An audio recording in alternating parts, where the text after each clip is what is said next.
on va changer un petit peu la méthode des mots imposés. Comme je vous l'ai dit, je me suis lancé un petit défi, c'est que vous m'imposez un mot, ou alors moi je prendrais un mot au hasard dans le dico. Bah après je dois essayer de me démerder pour le mettre justement dans la vidéo quoi. Et j'avais envie limite de vous filmer ma réaction des mots imposés et de le mettre au début de la vidéo. Bah au moins aussi vous savez quel mot je dois placer. Donc j'ai screené tous les mots qui étaient imposés dans des commentaires et donc je vais les prendre au hasard. Le mot chute. Bon ok, ça devrait le faire. Je peux passer à la vidéo.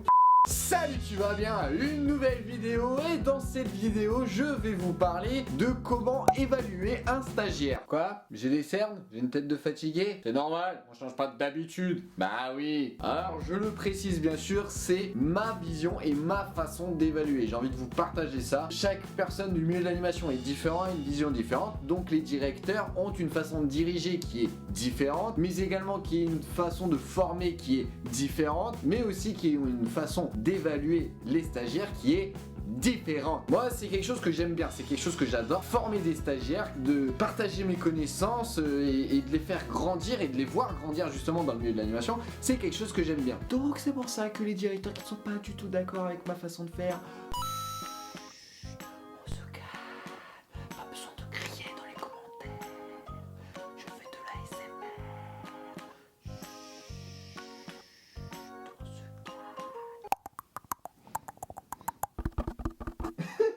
J'ai horreur de la ASMR, je trouve ça, je fais partie des personnes qui retrouvent ça répugnant. Bien sûr aussi quand je parle aussi d'évaluer un stagiaire, là je vais vraiment parler d'évaluation d'un stagiaire pratique. Évaluer des stagiaires en formation de base ou en formation d'approfondissement, bon encore t'as des choses qui sont à peu près pareilles, mais bon voilà, entre ce que tu vois en formation théorique et en formation pratique, c'est des choses différentes. Donc là je vais vraiment parler du stage pratique. Ouais, si ça se trouve il y a les futurs stagiaires que je vais avoir qui vont regarder cette vidéo et vont faire oh putain il veut ça vite, il faut que je note tout pour qu'il soit content et que j'ai un très bon stage. Bon après il y a une évaluation générale, ce qui est normal, tu évalues la motivation de la personne, tu regardes si la personne ne manque pas de respect, qu'il a même du respect envers toi, qu'il a du respect envers les enfants, les parents, qui est ponctuel, enfin voilà, ça c'est normal, mais j'ai envie de dire aussi, avoir par exemple de la motivation, c'est bien, mais après il y a des choses un peu plus techniques quoi, parce que de toute façon le stage pratique, normalement à la base de chez Base, le stage pratique c'est que tout ce que tu as appris en stage de base, tu dois l'accomplir en stage pratique, et après la structure, le directeur et même l'équipe entière doit t'amener des connaissances supplémentaires pour ton stage pratique et même pour toi, pour ta carrière d'animateur. Dans son stage pratique, je regarde et j'analyse vraiment tout et voilà, je l'évalue dans différentes catégories. Les catégories que je vais vous lister là tout de suite maintenant. Dans un premier temps, je vais l'évaluer sur tout ce qui est la partie sanitaire, sécurité, la sécurité des gosses quoi, tout simplement, parce que je pense que s'il y a un manque de sécurité, si ça peut mettre vraiment l'enfant en danger, ça va être très compliqué de défendre ça auprès de GSC Sport si tu valides. Donc il y a peut-être des chances que ça soit limite éliminatoire direct. Putain, j'ai bugué sur le mot éliminatoire. Notre rôle en tant qu'animateur, c'est de surveiller la sécurité physique, morale et affective de l'enfant. Ça, c'est des choses qui sont très très importantes. Voilà, je dis n'importe quoi. Imaginons qu'il y a un enfant qui a perdu, il est en train de pleurer. Donc toi, ton but d'animateur, c'est de le rassurer en disant mais non, c'est pas grave, t'inquiète pas, tu gagneras au prochain jeu. Voilà, c'est sûr que si le stagiaire, même tout simplement un animateur qui réagit de cette façon, ah, il a perdu, ah, on lui pointe tous du doigt et on fait bouh. C'est pas très bien, c'est une faute assez grave parce que justement tu humilies l'enfant devant tout le monde. Ensuite quand je vous parle de sécurité, c'est aussi tout ce qui est sanitaire, donc tout ce qui est la gestion des trousses pharma. Potentiellement si il réagit au bon moment quand il y a un enfant qui se blesse, voilà, il sort la trousse pharma, il fait les gestes du premier secours, c'est un plus pour valider son stage pratique. De connaître absolument vraiment ses enfants avec justement ses fiches sanitaires. Voilà, s'il fait un atelier cuisine et puis il fait un gâteau aux noix, j'en sais rien, un gâteau aux noix, et t'as un enfant qui est allergique aux arachides et il le fait manger, là tu le mets en danger l'enfant. alors là quoi. Ensuite, une autre catégorie que j'analyse vraiment, c'est le fonctionnement général de la structure. Pour vous les stagiaires, c'est connaître votre structure, là où vous faites votre stage pratique. Tout simplement, je vous le dis, hein, lisez le projet pédagogique de la structure. C'est un document où le directeur met son fonctionnement de travail et en même temps le fonctionnement de la structure en général. Le projet pédagogique, c'est vrai que c'est chiant à lire, mais c'est important. Ensuite, une autre catégorie que j'évalue par rapport aux stagiaires, c'est sa relation avec l'équipe. Comment il se comporte avec l'équipe. Je regarde si le stagiaire participe bien aux réunions, et je dis bien participer. C'est pas assister à la réunion, donner son avis en disant je suis d'accord, je suis pas d'accord, moi je vois plus comme ça. Même si le stagiaire dit des conneries, c'est pas grave, c'est un stagiaire, donc il a pas les connaissances comme peut avoir un diplômé de plus de 3 ans. Même en général, si l'animateur dit des conneries, sauf si c'est des grosses bien sûr, mais s'il dit une connerie, faut pas l'enchaîner quoi, ça ne sert à rien, sinon ça va le frustrer après. Mais même juste poser des questions, si le stagiaire pose des questions, il vient te voir en disant oui j'ai un doute là-dessus, je préfère mieux ça que un stagiaire qui reste dans son coin, qui reste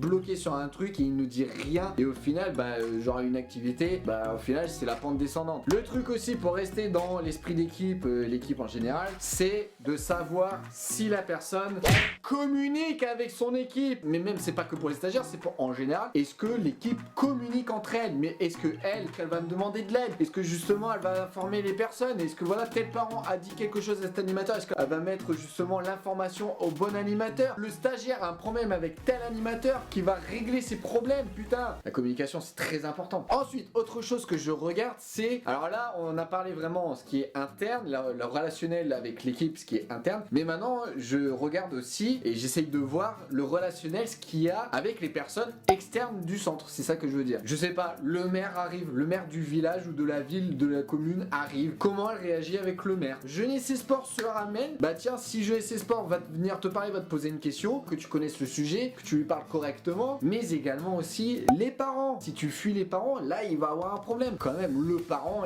il te confie quand même la chose. Alors c'est sûr que la chose, c'est peut-être pas le bon synonyme pour dire le mot enfant. Grosso merdo, c'est ça, c'est le parent te confie la chose la plus importante de toute sa life, son petit bébé à lui quoi.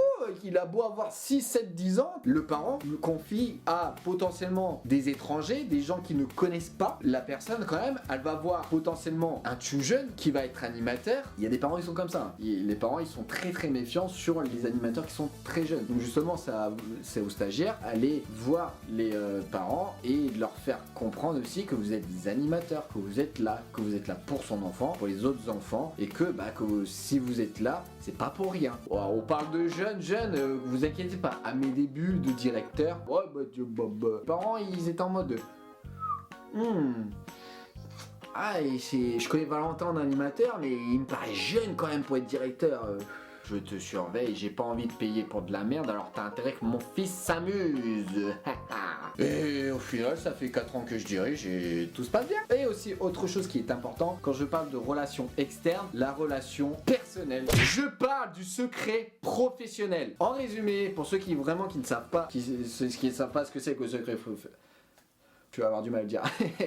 En clair, pour ceux qui ne savent pas ce que c'est que le secret professionnel, toutes les choses qui se passent dans la structure restent dans la structure. Alors bien sûr, les stagiaires, vous pouvez très bien piquer votre journée, dire ça s'est bien passé, ça s'est bien passé, ça s'est mal passé, mais c'est pas mal passé. Si le stagiaire respecte ça, c'est génial, il n'y a pas de souci. Si il divulgue des choses qui doivent rester au sein du centre, au sein de la structure, là c'est le stage, il passe pas. Ensuite, je vais passer à une autre catégorie et c'est la dernière. Je parle donc des projets, ces activités, ces projets d'animation. Donc j'évalue autant un jeu qui va durer 5 minutes, autant une chanson qui va durer 3 minutes, autant un grand jeu qui va durer toute une après-midi, l'organisation de ces projets, la communication avec son équipe pour savoir qui fait quoi, etc. L'adaptation selon l'âge, selon la météo, selon le timing et aussi également animer. Tu vas pas faire, j'en sais rien, faire un poule renard vipère et tu vas faire...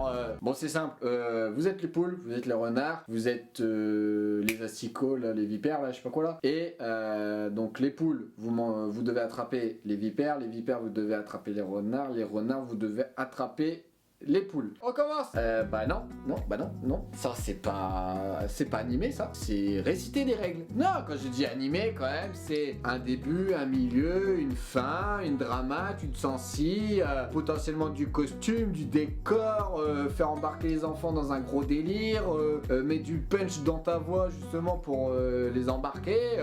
Animé quoi. Donc ouais non, s'ils proposent des activités, si on voit qu'ils sont dedans, s'ils sont force de proposition, voilà, je cherchais le mot. S'il y a un stagiaire qui dit tout le temps oui à tout et qu'en fait lui il propose rien, ce qui prouve que potentiellement il est peut-être pas motivé au final. Eh tiens, ce jour-là, regarde, il y a une après-midi, il fait beau en plus, limite on peut faire un poule renard vipère, ça, est-ce que ça te va un poule renard vipère?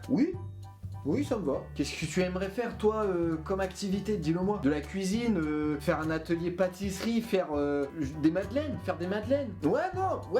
Ouais, franchement, c'est une bonne idée, ça. Ouais. Qu'est-ce que t'as envie de faire, justement, de partager avec les enfants? Je sais pas. Ah, mais cette situation-là, elle est horrible. Franchement, c'est horrible d'avoir en face de toi une personne qui dit oui à tout et que sur le terrain, bah, il se passe rien. Donc voilà les catégories que j'analyse bien quand moi, je dois évaluer un stagiaire qui passe son stage pratique. Si vous avez des choses qui est différentes de les miennes, vous pouvez me le dire dans les commentaires. Puis moi, je le dis à mes stagiaires, on est une équipe. Donc c'est pour ça, vous les stagiaires, ne faites pas tout seul dans votre coin. En aucun cas, on va vous critiquer parce que vous êtes bordé de l'aide. Justement, vous avez un problème, on va le régler ensemble. Je connais énormément de stagiaires et j'ai eu énormément de stagiaires qui se mettaient la pression parce qu'ils se disaient oh putain, je suis évalué, oh mon Dieu, je vais être fixé tout le temps. Profitez du moment, profitez d'être avec les gosses, profitez de vous éclater avec eux, faites des choses qui vous plaisent pour justement ne pas être trop en difficulté, motivez les gosses dans votre passion à vous, ça va rouler. Et si le directeur est là, oui, c'est pour entre guillemets vous évaluer, mais c'est aussi pour voir si tout va bien et si tout ce que vous avez appris il est là, et s'il y a des fautes, et ben on en reparlera après. Donc voilà, j'espère que cette vidéo vous aura plu. Franchement, moi j'ai bien aimé de vous l'expliquer. Si vous avez une autre manière d'évaluer vos stagiaires pratiques, vous pouvez me le dire dans les commentaires. Sinon, n'hésitez pas à vous abonner pour voir plus de vidéos sur l'animation BAFA, BAFD, législation, formation. Mais en tout cas, sinon, je vous dis à très bientôt pour une prochaine vidéo.